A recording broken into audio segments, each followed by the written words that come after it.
the offense kind of got off track a little bit? Yeah, they're never going to stop. Coach Bjorkgren and his staff, they've got high standards. Team reacts to it. I mean, they drove it all night long. They'll drive it. They're unselfish. They hit the open man. And they were undermanned tonight, obviously.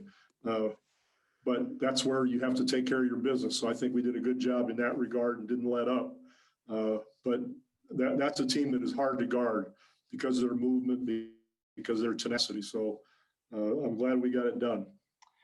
Did you like Derrick's aggressiveness looking for his three-point shot? I think he took 11 of them tonight.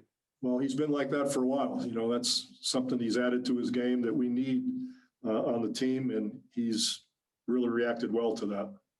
Did the officials explain to you why Rudy got a tech in that fracas? Not really. I mean, they did, but not buying it. Not much attention to it. Got it. And just lastly, how many more fast breaks do you want to see Jakob Poeltl leading? One more for the rest of his career. But if I'm not mistaken, did that lead to a layup? A dunk, actually. Yeah. It was a give and go. It might have been your best fast break of the year, to be honest. I was just going to say, you have a keen eye because our fast breaks sometimes are just, they're a wonder is what they are. In all seriousness, do you think that's getting to be a lost art in the NBA? Because people go to the three-point line now as opposed to what they used to do. Either you go to the three-point line or everybody's all concentrated right in the lane area. There's no place to throw a pass. So it is a lost art for sure. All right, appreciate it. Thanks, Jeff. We'll go to Tom Osborne. Pop, are you seeing something defensively that you haven't seen in a while or that you've been wanting to see that they're doing? I would say that probably collectively they realize that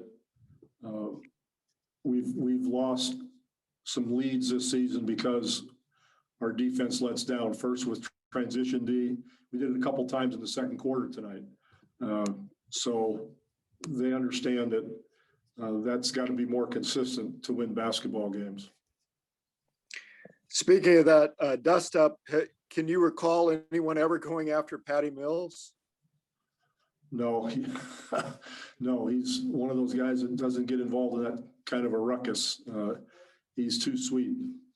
Plays hard. Thank you. He's a sweet guy. He's not looking for a fight. Yeah. Let's start with Anya Petros, Spurs.com. Go. Hey, Derrick, just back-to-back road wins. What did you like about the team's approach on these two games? Is that your dog? Yes, it is. She either barks if I don't let her up on my lap, and I don't want to distract post game. But yeah, definitely two big wins for us.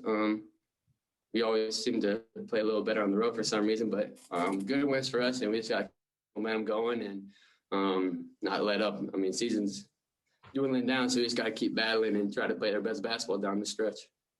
Awesome. Thank you. Thank you, Anya. Let's go to Tom Osborne from the Express News. Derrick, what are you guys doing defensively that you haven't been doing before? Getting stops.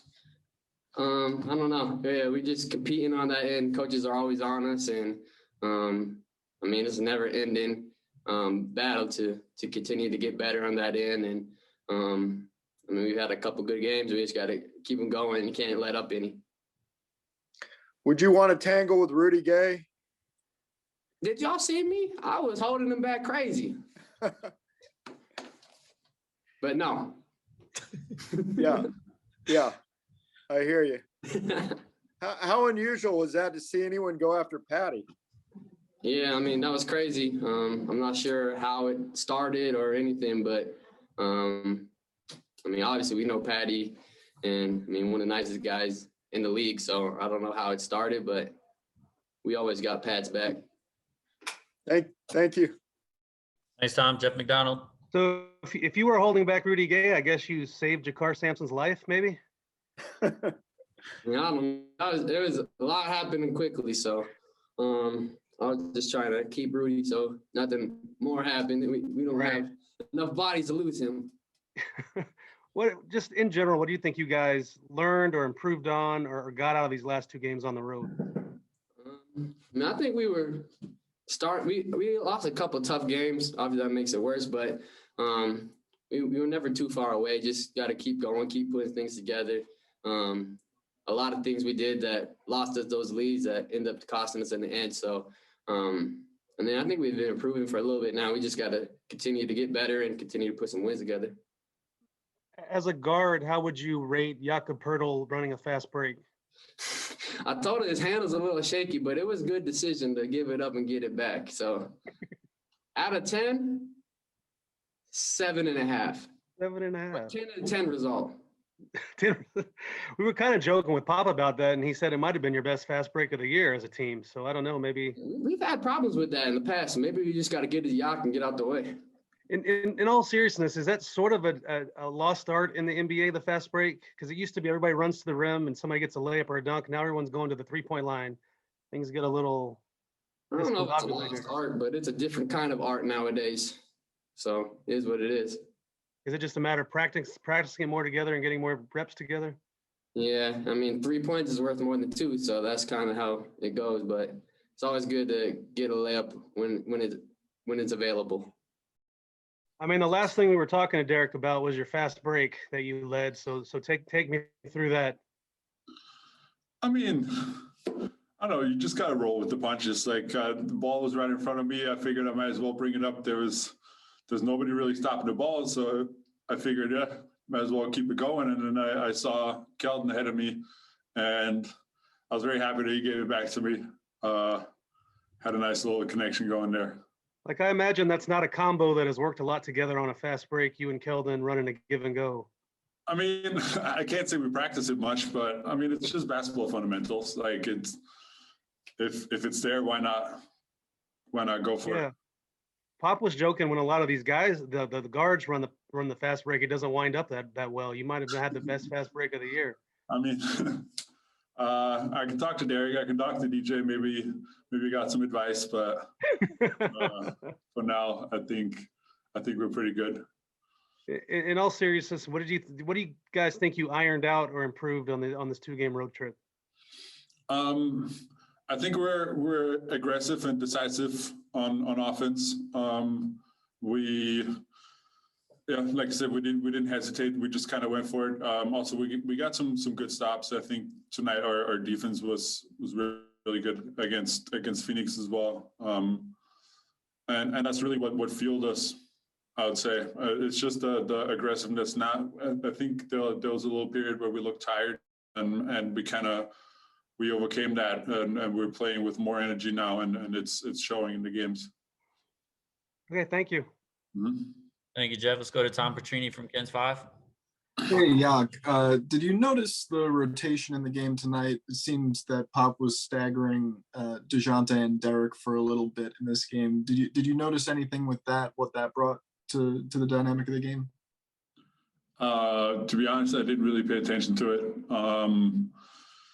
I mean, I think Derrick was hot early on today, so maybe that influenced it a little bit. Also, I mean, they are our 2 main point guards, so it makes sense to have at least one of them out there on the court. I know we have a lineup where Patty or DeMar can bring up the ball, can play point a little bit, but like I said, I didn't pay too much attention to it.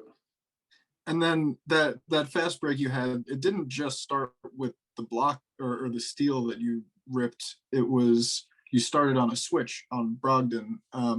What have you been seeing on those switches on guards on the perimeter? And, how much of it is knowing your personnel, knowing the tendencies, and how much is just reacting to what the guy does?